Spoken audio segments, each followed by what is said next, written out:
Scott Boda with Steeda Autosports here to talk to you about our Steeda Silver Bullet and what went down at the Mod Nationals 2022 race right up the road at South Georgia Motorsports Park. Now, unfortunately, we wish we had better news to report. We were hoping to break the Gen 3 TVS style blower record, but we just started chucking belts like they were going out of style. So here's a quick recap of what we learned prior to the race, the changes we made, and the couple days leading up to Mod Nationals.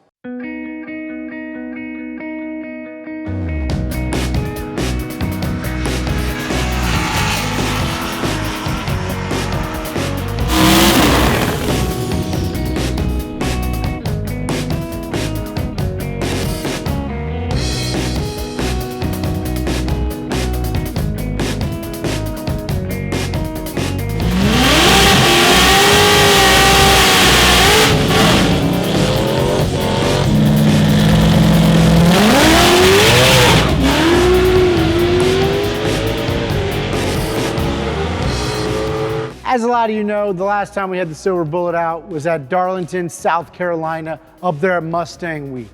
Now, unfortunately, we made 4 passes and we didn't get down the track clean one single time.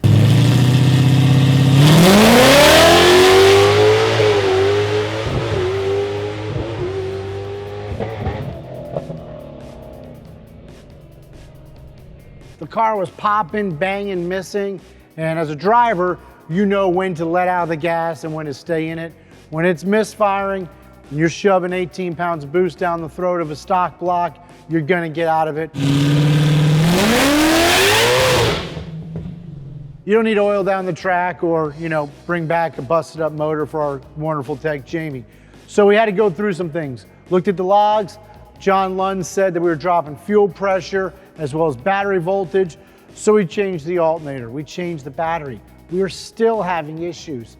Jamie ended up finding out that we had to repin the alternator because let's face it, where we're pulling the motor in and out of this car, which it's happened quite a few times, especially back when it was NA, some of the wires got loose, so we were never actually charging the system.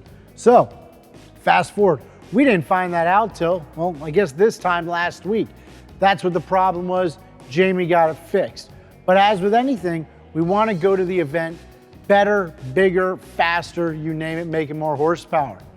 That's when our friend John Lund suggested reach out to Greg and Dalton at Kong Performance.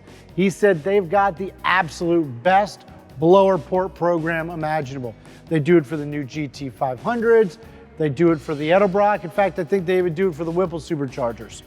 What came back was a piece of jewelry. Unbelievable. Brian, our head machinist, the first thing out of his mouth was, "Dear God."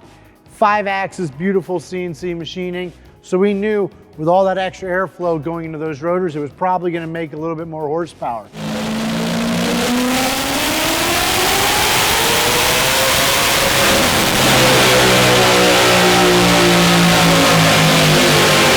We strapped it on the dyno, picked up 75 horsepower and 45 foot-pounds of torque. That's a tremendous amount from just a port job over an existing port job.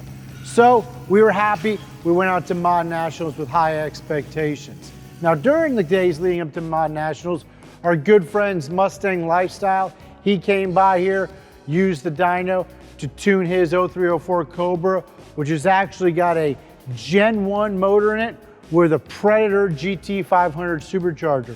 Super cool car, convertible. Like I said, 0304 Cobra with the 6R80 in it. He was hitting up the dyno. And then our friend StangMode stopped by with his Hulk Mustang. He was actually racing the GT500 class out there at Mod Nationals. And unfortunately, he went out on Saturday and brought the car back to Steeda. But make sure you check out Mustang Lifestyles on YouTube and StangMode. I think they both got promotional codes on their Steeda website. So make sure you check them out, give them a like, follow, subscribe. They're really pioneers of this YouTuber movement. All right, so on to Mod Nationals, the race. First of all, huge shout out to Justin Young. Justin busts his butt every single year to put on this race, and this year was arguably his hardest year yet. Many of y'all don't know, but we didn't have any rain here for 2 months. throw in a hurricane, tropical storm, 2 straight days of raining. Then you got the sun out there on Saturday, blistering down the track. TJ Bailey, El Prepe, coming in from Texas, no matter what they could do, they could not get a really good racing service. Nothing was biting to that track. We got clay here in Georgia. The water doesn't absorb, it's coming back up through the track. It was horrible on Saturday, the conditions. They put in tons of work, 12, 14-hour days by TJ, and unfortunately we didn't have the best service, so on to what we did.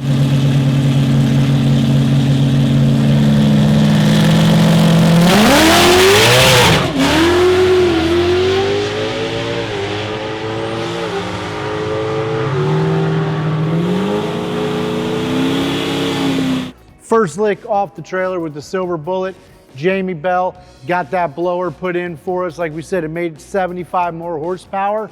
Came out, stood the wheels up, went about 15 feet out, blew the back tires off it, got the car straight, jumped back in the loud pedal. It went 169.85 miles an hour. That is ridiculous. This isn't one of those passes where you're just spinning the tires and it's gonna mile an hour better. It's literally hooked, spun, got off the gas, got the car straight, and stood back on it. So it shows you the potential here of the silver bullet with this brand new Kong performance ported Edelbrock supercharger. On to True Street, hit up the 30-mile cruise. We changed the belt beforehand because we were down a little bit of boost Friday on the dyno. My fault, probably shouldn't have done it.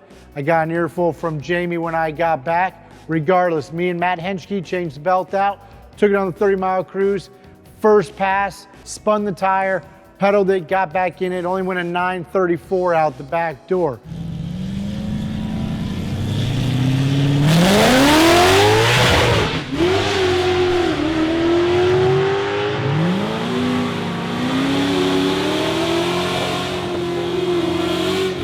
We knew True Street was wide open. There's a lot of low 8-second cars, 1 7-second car, but consistency is the name of the game when it comes to True Street.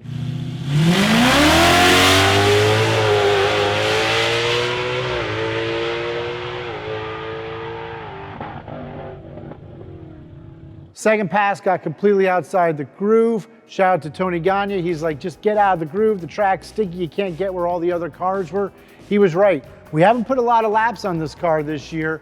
We've been focusing on business, trying to be profitable, trying to make sure our shelves are stocked for you, the consumer. So we haven't had a lot of test hits in the car. Lined up outside the groove, launched it just above idle. It went A to B. We actually went 132 to the 8th mile, which is over 4 miles an hour better than its 846 pass down the NMRA opener in Bradenton. Unfortunately, right before the 1,000-foot mark, you'll see on the video, chucked the belt, coasted to an 877 at only 139 miles an hour. So it really shows you the potential of this combination. Unfortunately, without a belt, no battery voltage, we weren't gonna melt down the motor. We had to be DQ'd in True Street. So we cracked open a beer, threw on the spare belt, and all we could do was hope for Sunday. So got out there early. We were the first car in the staging lanes. I wanted to be the first car down the track on TJ's prep job. The weather had dropped. I think it was about 47 degrees when we got there. Wanted to be the first car down the track. Did a burnout.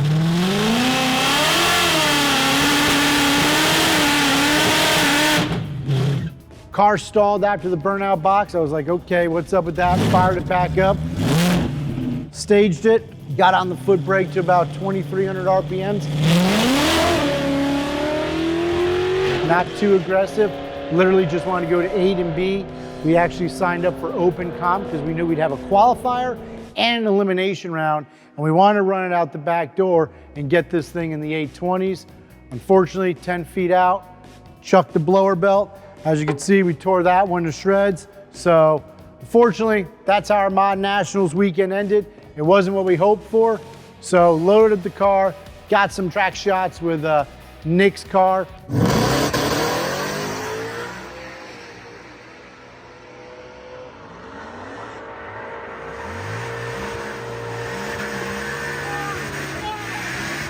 He set the S550 blower record running in the 760s with his Pro Charged equipped S550 Mustang. featuring our entire Steeda Stop the Hop package on it. Shout out to him.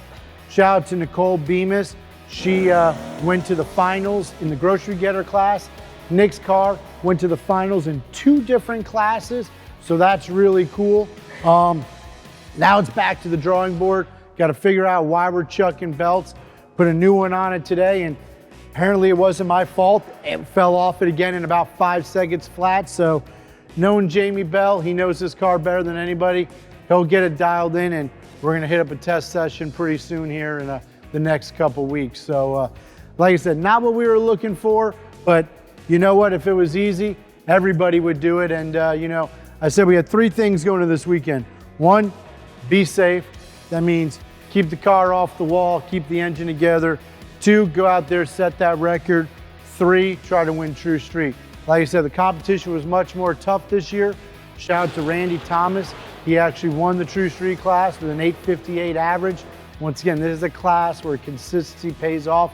Randy's got more laps on that GT500 than most people have on all of their cars combined. So shout out to them. And like I said, Justin, heck of a job. We hope we see Mod Nationals back at SGMP next year. It was a fluke thing with the rain and the weather. I know you, TJ, and the whole crew out there were busting your butts trying to do whatever you can and to make sure us racers had a safe surface to race on. But you know, unfortunately, no one can control Mother Nature, and it is what it is at the end of the day. So if you like what you saw, like, subscribe, follow us on TikTok, YouTube, Facebook, Instagram. And remember, at the end of the day, Steeda, where speed matters.